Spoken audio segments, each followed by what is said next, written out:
कहा जा रहा है कि चाइना और पाकिस्तान की समंदरों से गहरी और पहाड़ों से ऊंची दोस्ती में दरार आ सकती है। देखेंगे तो ये तरीके लबैक वाले यहाँ पे आए हैं और बहुत बड़ी तादाद में। ये भी आप देखें कि गुस्ताखा को फौरन फांसी दो नहीं है या इनको कोई और मसला है, ये ज़हनी तौर पे शिकस्त खा चुके हैं सियासत के अंदर, इस वजह से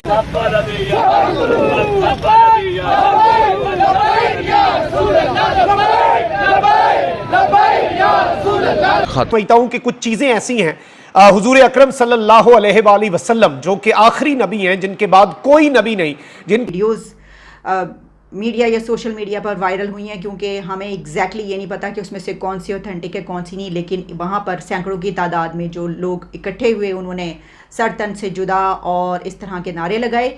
मजहबी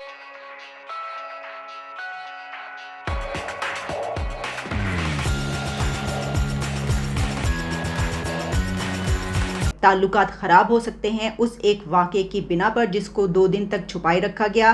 फ्राइडे को ये वाक़या हुआ, लेकिन 2 दिन तक ये इंटरनेशनल मीडिया के सामने नहीं आ सका। नेशनल मीडिया ने भी इसको रिपोर्ट नहीं किया, गो के मुल्क के अंदर काफ़ी लोग ये जानते थे कि वहाँ पर इस तरह के का कुछ हुआ है। लेकिन कल शाम से लेकर अब तक इंटरनेशनल मीडिया पर इस खबर का ढेर लग चुका है कि यह मज़हब की तौहीन की है। और इसके बाद बहुत कुछ हुआ, क्योंकि इसके बाद ये हुआ कि वहाँ पर बड़ी तादाद में मज़दूरों की और जो वहाँ पर काम करने वाले लोग हैं वो जमा हो गए। उन्होंने नारेबाजी की, जो नारे लगाए गए और वो जिन साहब के ख़िलाफ़ ये लगाया गया इल्ज़ाम, उनके ख़िलाफ़ नारे लगाए गए। तरीके लबैक वाले जो गोल चक्कर इसके चारों इतराफ में मौजूद हैं और एक पुरअमन एहतजाज रिकॉर्ड करवा रहे हैं उस मलूना के लिए जिसने गुस्ताखी की थी, झूठा नबूवत का दावा किया था, अल्लाह की शान में गुस्ताखी की थी। और इस वक्त तरीके लबैक वाले बहुत बड़ी तादाद में यहाँ पे मौजूद हैं। तरीके लबैक वाले अब यहाँ पे उनके पास जो चार्ट है उस पर स्लोगन्स भी मौजूद हैं। 295C रेड लाइन है और गिरफ्तार करने के बाद उसको सजाए मौत सुनाई जाए। अब आप देखें इसके अंदर ना 2 चीज़ें हैं, अदारे पुलिस या सिक्योरिटी जो भी अदारे हैं वो उसको गिरफ़्तार करते हैं, अगला अमल जो है ना वो आता है अदालतों का। सही है। आपने आसिया की दफ़ा भी देखा, वो गिरफ़्तार हुई, पूरी रिपोर्ट बनी, SP लेवल तक रिपोर्ट बनी, सेशन ने उसके ख़िलाफ़, और एंड के ऊपर वाली अदालतों ने आके कह दिया जी ये तो मासूम है और इसको जो है ना वो बाहर जाने की इजाज़त दी जाए। इसी तरीके से भी आपने सराय आलमगीर वाली बात की। सराय आलमगीर के अंदर भी वो एक बंदा मिंबर के ऊपर जूती समेत चढ़ के और उसने नबूवत का दावा कर दिया। इसके अंदर जो सबसे बड़ा कसूर है ना, मैं समझता हूँ कि वो अदालतों का कसूर है कि जो इनको सज़ा नहीं आज तक दे सके, वो आज तक इनको फांसी पे नहीं लटका सके, ठीक है कि नहीं। उसके बाद फिर क्या अमल होता है? उसके बाद ये अमल होता है कि फिर ये जिसके हाथ में आते हैं वो फिर इनको कत्ल कर देते हैं। जब फिर ये अमल होता है तो फिर ये कहते हैं कि जी ये देखें जी कि ये पाकिस्तान के आइन और कानून के ख़िलाफ़ बात कर रहे हैं। जब वही आइन, वही अदालतें, वही कानून जब खुद से पकड़ के इनको सज़ा देगा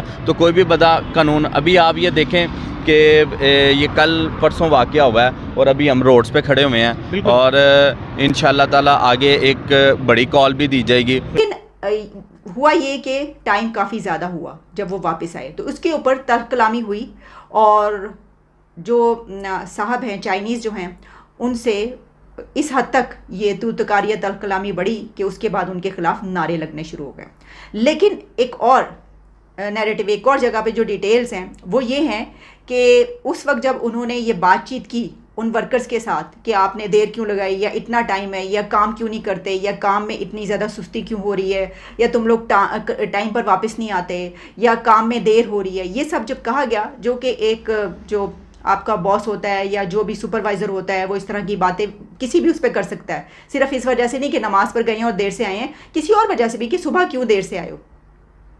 तो इस पर ये जो बातचीत होती है, तो क्योंकि वहाँ पर रहने वाले लोग जो पाकिस्तानी हैं वो तो चीनी ज़ुबान नहीं जानते और जो चीनी वहाँ पर मौजूद हैं वो उर्दू ज़ुबान नहीं जानते इतनी ज़्यादा, तो ये भी बताया गया है कि एक ट्रांसलेटर भी बीच में मौजूद था, यानी उनमें से एक बंदा ऐसा था कि जो मुतरजम ट्रांसलेटर का किरदार अदा करता है।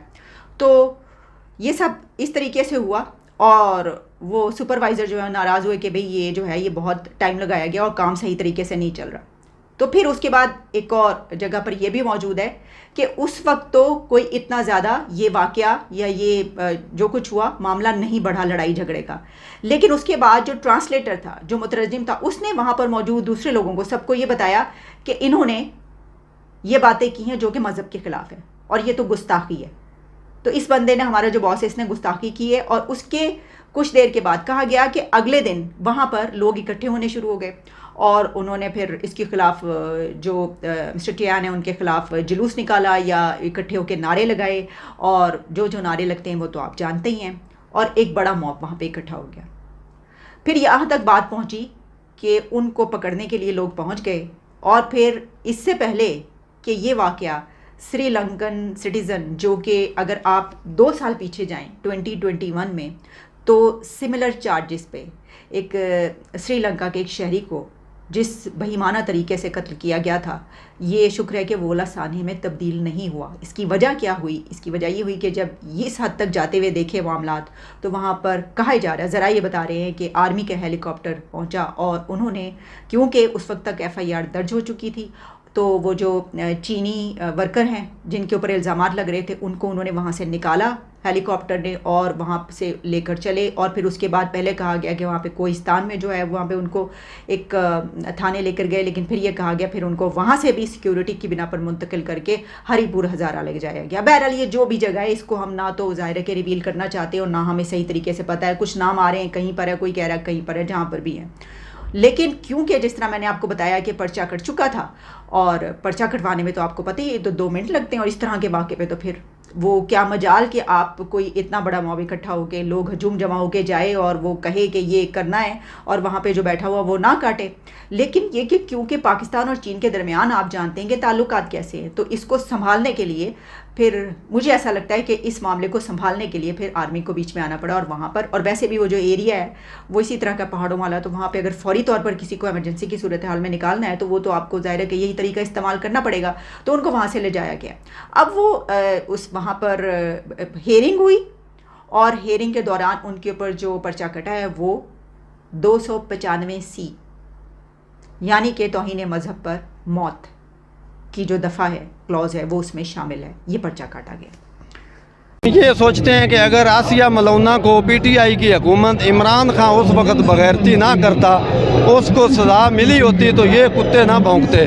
फिर ये कहते हैं कि लब्बैक वाले सड़कों को बंद कर देते हैं। हम इस पर एहतजाज करके रिकॉर्ड करा के कानून को और अदारों को ये पैगाम दे रहे हैं। ये है कि 295C के साथ साथ 780A लगनी चाहिए, जैसा कि तहरीक लब्बैक के जो बेगुनाह कारकुन थे उनके खिलाफ हुकूमत वक़्त लगाती थी।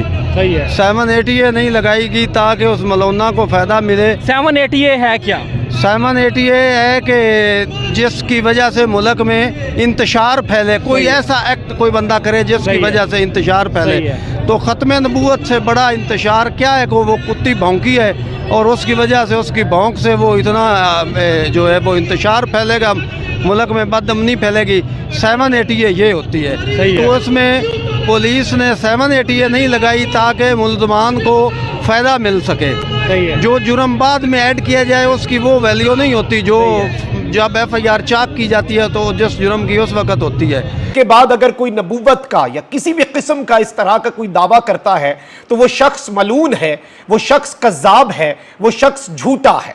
हुजूर के दौर से लेकर आज के दिन तक बहुत से ऐसे लोग उठे, लेकिन वो अपने ही झूठ, अपने ही कज़्ज़ाब होने का जो वजन है, उसके वजन में ना सिर्फ दब गए बल्कि रहती दुनिया तक उन पर सिर्फ लानतें ही बरसी हैं। और ये जो लोग इस तरह के दावे करते हैं, इन्हें ज़हनी मैं समझता हूं कि ये मरीज भी होते हैं और इन्हें इलाज की भी जरूरत होती है। या तो ये बहुत नादान होते हैं या ये फिर बहुत ही शातिर हैं जो किसी बहुत बड़े मिशन पे हैं।